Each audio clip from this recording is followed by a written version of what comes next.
Абхазии в конце сентября проходят памятные праздничные мероприятия, посвященные победе в Отечественной войне народа Абхазии. Жертвами этой войны стали тысячи людей, что для малочисленного абхазского народа до сих пор является невосполнимой потерей. Поэтому еще во время войны был начат процесс репатриации. Что удалось сделать за послевоенное время, какие препятствия для возвращения на историческую родину, об этом будем говорить с председателем Госкомитета по репатриации Вадимом Харази. Вадим Николаевич, вот о теме репатриации сейчас, если говорить, насколько она актуальна вот в нынешних вот геополитических условиях, в условиях, когда Грузия делает заявление по поводу Абхазии, не прекращает эти заявления делать, вот насколько эта тема актуальна на сегодняшний день? Добрый день, Алла. Я прежде всего хочу поздравить всех с великим днем. И вчера, сегодня, эти дни мы празднуем победу. И ваш вопрос, безусловно, актуален. И как и вчера был актуален, и в последующие эти годы после окончания войны, почти 29 лет. И,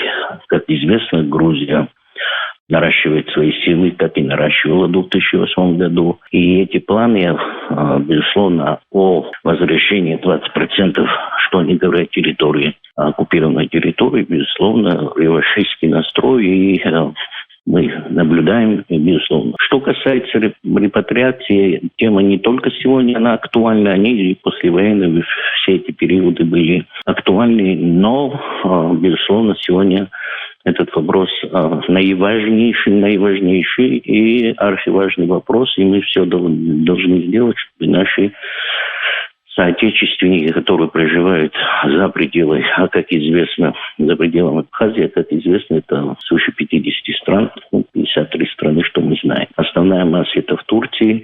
Вчера из уст у нас в гостях здесь находится руководитель Абхазфеда со своими друзьями, товарищами. Он здесь, делегация у нас здесь, и с уст при встрече президента он назвал цифру, что на территории Турции проживает 750 тысяч этнических абхазов. И в беседе он подчеркнул о том, что эта диаспора, турецкая наша абхазская диаспора, безусловно, в стороне не остаются, и напряжение и там среди них это возрастает, и негодование возрастает в связи с этими заявлениями со стороны грузинских лидеров и властей. То есть актуальный, безусловно, вопрос. И было заверено и при беседе уже приватной, как говорится, беседе, что диаспора в стороне не останется, будет включен эти, не дай Господь, случаи вторжения или случаи каких-то начал боевых действий, то, безусловно, он заверил, что диаспора готова оказать всяческую помощь вплоть до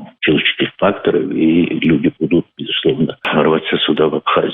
Это не только, я знаю, настрой наших братьев Северного Кавказа, я знаю настрой и Иордании наших братьев, и других республиках, и других государствах. То есть серьезный вопрос, конечно, безусловно, и актуальный, но как никогда мы не хотелось бы даже и допускать эти моменты, да, что нельзя исключать. То есть наша диаспора готова рядом стать и защитить целостность нашей республики. Это было четко прозвучало с уст руководителя Абхазфеда и членов данной делегации. Отрадно, если, не дай бог, чтобы что-то это произошло, но я думаю, что так и будет. А вот процесс репатриации, он был начат еще во время войны. Вот прошло 30 лет с тех пор, как этот процесс начался. 29, да. Да, 29. У нас в следующем году, 23 марта, это после известных событий мартовских наступлений, через неделю, когда тут мартовские наступления погибли 222 человека, и через неделю, Владислав принял решение, и указом был организован Государственный комитет по репатриации. Совершенно верно. На следующем году 30-летие. Да, о результатах, если говорить, вот и проблемах, которые с этим процессом связаны, все-таки не секрет, что нам... На сегодняшнее я хочу обратить внимание, это и вчера президент принципе, в курсе всех событий президент был. Но у нас сегодня единственная проблема в дороге. У нас нету сообщения прямого, я имею в виду морского сообщения, над которым президент создал рабочую группу, которую возглавляет министр иностранных дел и отрабатывает этот вопрос. Сложности с пересечением границы ПСОВ, сложности и финансовой части, и чиновничного такого, если можно сказать, непонимание, потому что члены делегации, вот и даже пример приведу, два человека уже, там председатель Совета старейшин был, Метатыба и Лентавицба, их держали почти и на территории аэропорта при пересечении границы, и в аэропорту там 2,5-3 часа держали, и хотя и было в наличии у них, они имеют абхазское гражданство, но их задерживали. Я имею в виду, вот у нас со сложностей дороги. Как известно, билеты очень дорогие, и приехать сюда это под 100 тысяч, два конца туда и обратно это 100 тысяч. И назрел вопрос, и серьезный вопрос, чтобы морское сообщение было. Вроде бы есть понимание и со стороны российской стороны, и со стороны турецкой власти. И здесь над этим вопросом руководство Абхазии работает. Возвращаясь к событиям войны, да, этнических абхазов в стране сейчас насчитывает чуть более 100 тысяч, да, человек. И для абхазов то, что произошло в 92-93 годах, это можно сравнить с геноцидом. На грани исчезновения абхазский народ был, и поэтому вот такое решение репатриации, вот этот человеческий ресурс, насколько он важен был и тогда, и особенно сейчас. Что нам сделать, чтобы хотели возвращаться? В сегодняшней ситуации, да, все-таки мы связываем с агрессией, и, по крайней мере, намерение. Но при строительстве государства мы, безусловно, и этот фактор тоже должен быть. Я всегда говорю, что, безусловно, Государственный комитет по репатриации прикладывает усилия все для того, чтобы способствовать возвращению наших соотечественников. Но здесь в целом должны все структуры работать, взаимосвязь должна быть. И над этим вопросом, начиная от носителей той или иной фамилии, заканчивая руководством, все мы вместе должны приложить максимум усилий. Что способствовало, почему такое движение? Сейчас я не скрываю, и всегда и говорил это и журналистам, и на телевидении. Вот общественно-политическая ситуация, которая раньше была, накаленная обстановка, ежегодные наши митинги, все это, плюс ко всему социальное положение. Общественно-политическое, еще раз говорю, это сильно повлияло. Нужен покой, нужно спокойствие, чтобы человек имел желание приехать. Когда все это будет в целом стабильно, плюс ко всему криминогенная ситуация, плюс ко всему еще и уважение к своим традициям, к языку, к абхазскому этикету, безусловно, все это будет благоприятно сказываться. Но человек, который приезжает с той или иной, он хочет изучить свой язык, традиции и продолжить это все. Но, к сожалению, мы сегодня с реалиями сталкиваемся, когда мы редко слышим свою родную речь, сталкиваемся с хамством, и бывает это, сталкиваемся с криминальными непонятными какими-то ситуациями. Сложно с этим смириться и сложно найти свою нишу. И плюс ко всему общество должно быть, и где-то идея общества должно быть, чтобы наши репатрианты приехали и с объятыми руками встречали также своих однофамильцев, своих соотечественников. И все это мы должны понять. Без этого это и там исчезнет, и нам здесь сложно будет выжить в этой ситуации. И вот идея первоначальная и вообще все отбросить, только в сохранении своей ситуации. Вот эта сложная демографическая ситуация, увеличения. И, безусловно, все должны сплотиться вокруг этой идеи. Пребывая в Турции, я сталкивался с этими. Постоянно эти вопросы задавались. Почему нет стабильности? Это сдерживает. Вот это сдерживает, безусловно. И нужны поездки почаще наших общественных деятелей, депутатов, писателей. Нужно выезжать интеллигенция, даже представители того или иного села, да, должны выезжать и работать над этим вопросом. Другого пути у нас нет. Вадим Николаевич, но в стране же создаются условия для репатриантов, лучшие условия, нежели для местного населения? Потому нет, что... понятно, но нам нужно создавать, помимо того, чтобы и обеспечивать их жильем, это не совсем так сейчас мы можем обеспечивать. Там есть определенные сложности, да, мы и сегодня ведем какую-то. Но нужно создавать рабочие места, человек должен работать, человек должен развиваться. И соответствующие у нас прекрасные специалисты в области, любой области за границей. Но человек приедет с высшим образованием или со среднетехническим, ему нужно трудоустроиться. Ему нужно, безусловно, адаптироваться. И это наша работа, это моя непосредственно с коллективом работа, чтобы он знал язык, традиции, быт. Это 5 лет мы обязаны и ведем.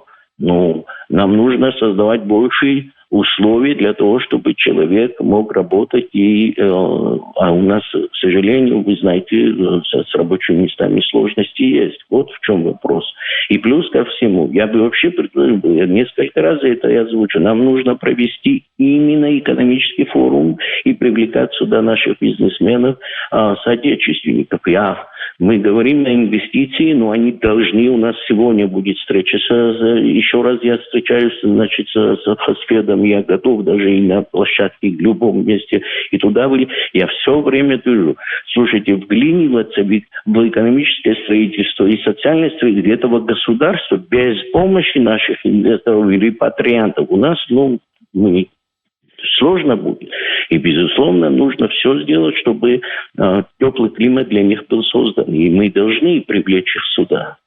То есть вот вы считаете, что для репатриантов, которые занимаются бизнесом, чтобы их привлечь в республику, дополнительные условия нужны? Ну, например, какие им нужны? Льготы дополнительные? Льготы не и так у нас щадящие.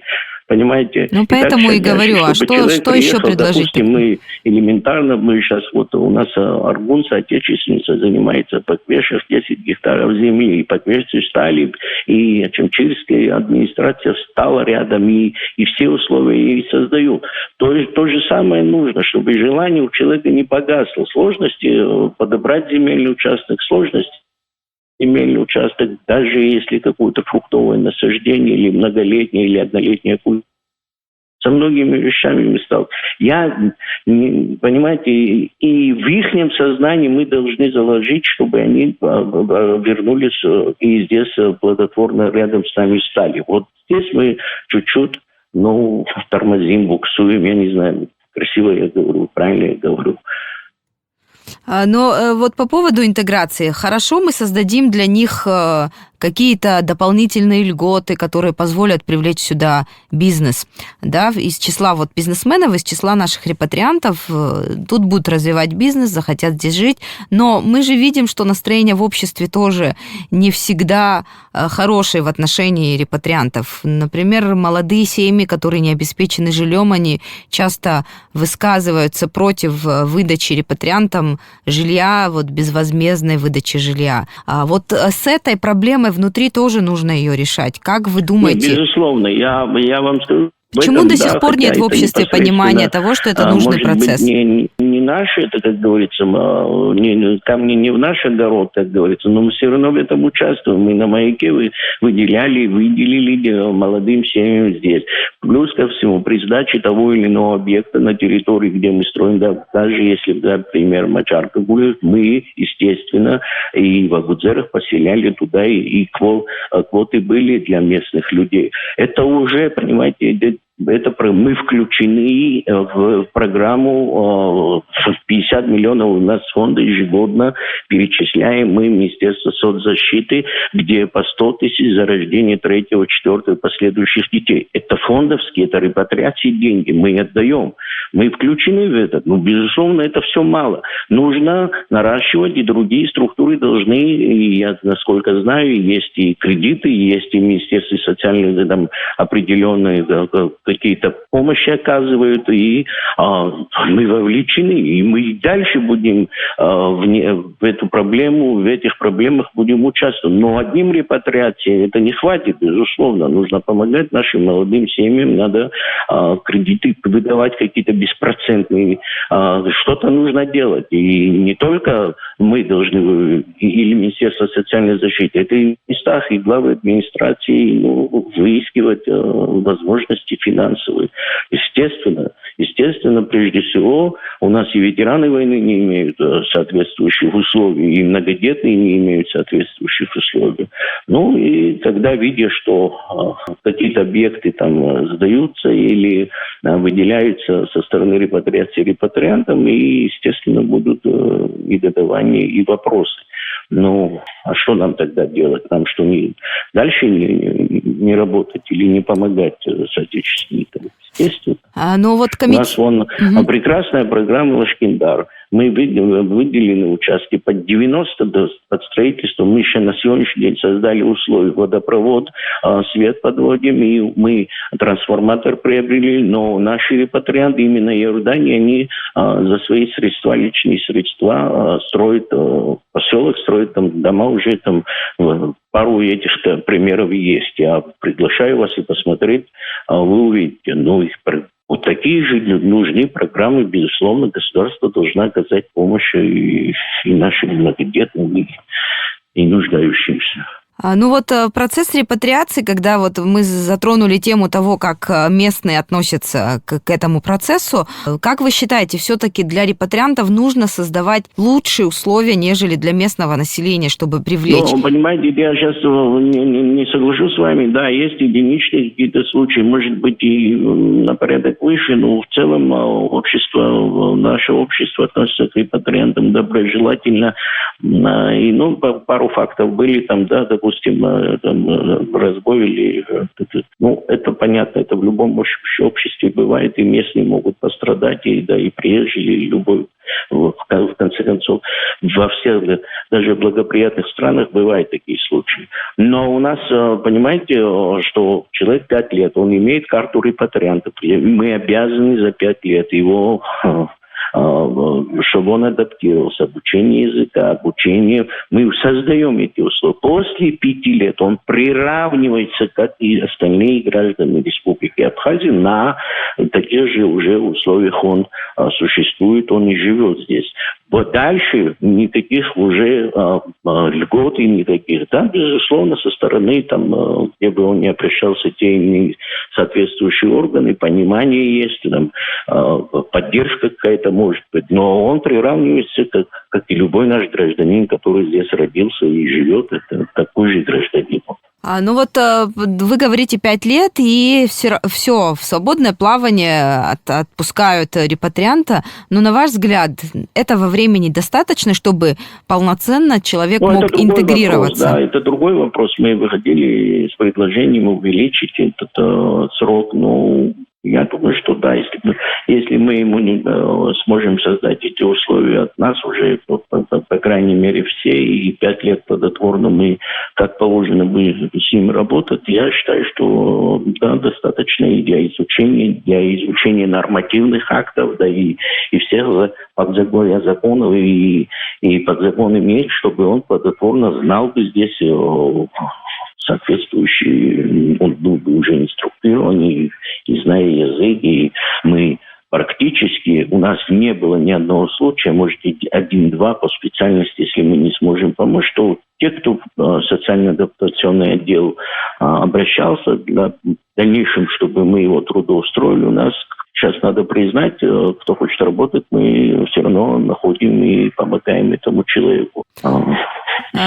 Хорошо, государство тратит даже все-таки, возвращая сюда, на свою историческую родину, этих людей, государство тратит деньги определенные. Но где гарантии, что 5 лет пройдут, и человек не уедет? Есть же факты даже, когда человек получал жилье бесплатно, но потом это жилье продавалось, и Не, я бы не хотел бы это в обществе, да, о чем вы последнее сказали, в обществе у нас муссируется этот вопрос. Я далек от этой мысли. Единственное, я могу с уверенностью сказать, что это вот, знаешь, по 191 на повороте. И тогда им те далекие годы были выделены, мы его абазинским домом называем, и сразу передано было в собственность, и человеку сразу передано разрешение на тот период кабинета министров в собственности, и он, там есть объявление, печатали, что он меняет или продает. Да, эти факты были. Не может человек, у нас на балансе стоят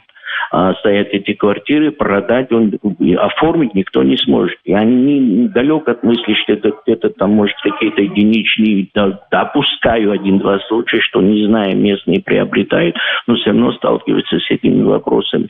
Он не может оформить, понимаете? Как он продаст, если он не его, это фондовская собственность репатриации. Так что не совсем это так точно. И второй ваш вопрос, то, что вы вначале озвучили, вот государство, я не думаю, что вот сейчас упрекать того иного человека в связи с болезнью выехал или не смог адаптироваться, уехал, и мы сегодня будем говорить о каких-то, вливаниях, они, может быть, и есть, конечно, безусловно, есть, но упрекать в этом мы сейчас и неэтично, нам не хотелось бы об этом говорить.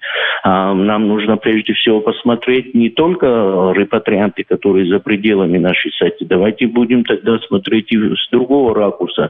А где наша молодежь, которая здесь после военного периода выехала на территорию России или других государств? Почему? Почему это случилось? Вот где нужно искать. Почему к нам не приезжают?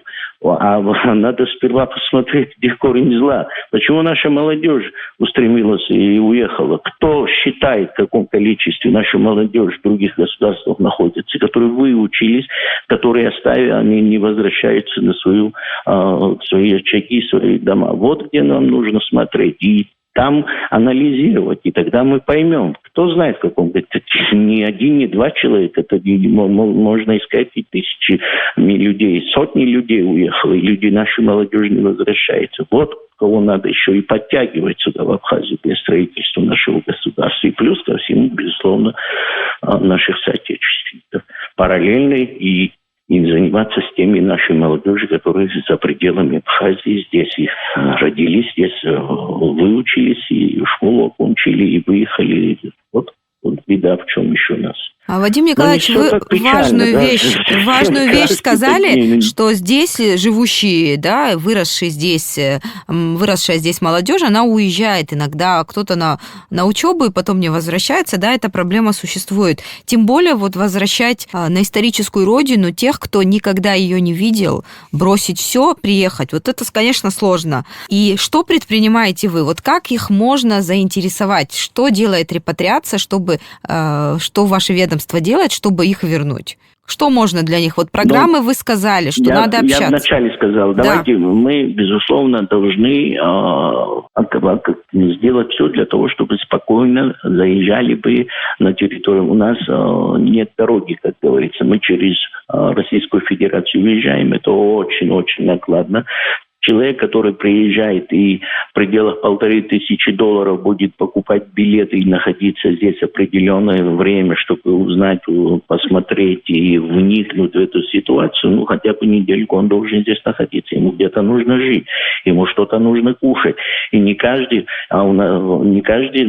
способен $2000, $3000 тратить. И это очень сложно. Это большие деньги. Как бы мы не говорили, что там, допустим, Турция развитая страна, но там инфляция 80%. Я прежде всего говорю о том, что я более того уверен, любой рейс, который будет ездить сюда со стороны Турции, морское сообщение, будет забит до отказа, и многие огромное желание имеют приехать. Это очень сложно. Наши люди там сказать, что богатые, хорошо себя чувствуют, это может быть десятки, сотни людей.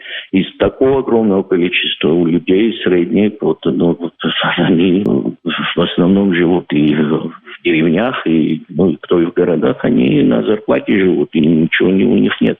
Но очень сложно. Чтобы это у нас необходимо, и первое, это морское сообщение, сейчас аэропорт, естественно, сейчас мы понятно, в 24-м запускают, там говорят, вряд ли будет в Турции такие рейсы. Но нам нужно что-то делать для того, чтобы помочь нам в плане того, чтобы морское сообщение. Другого пути нет, потому что такими не обладают финансовыми ресурсами наши соотечественники, к сожалению. Но, естественно, я же как-то сказал, что нужно усилия приложить, и нам нужно здесь работать над этим, и начиная от первого, заканчивая любого гражданина, который носитель своей животной, нашу фамилию мою, я обязан и должен работать над носителями своей фамилии, и плюс в целом выезжать, работать, и встречаться, и агитировать, и призывать к тому, чтобы они влились в наше общество. Есть огромное, я вам скажу, что потенциал огромен и возможности есть, но нам нужно, у нас дороги нет, просто сложно сюда к нам приехать. Это очень накладно. Из-за этого мы страдаем, конечно. Напомню, что о процессе репатриации говорили с председателем Госкомитета по репатриации Вадимом Харазием. С вами был «Посредник». Диалог с властью о том, что волнует общество.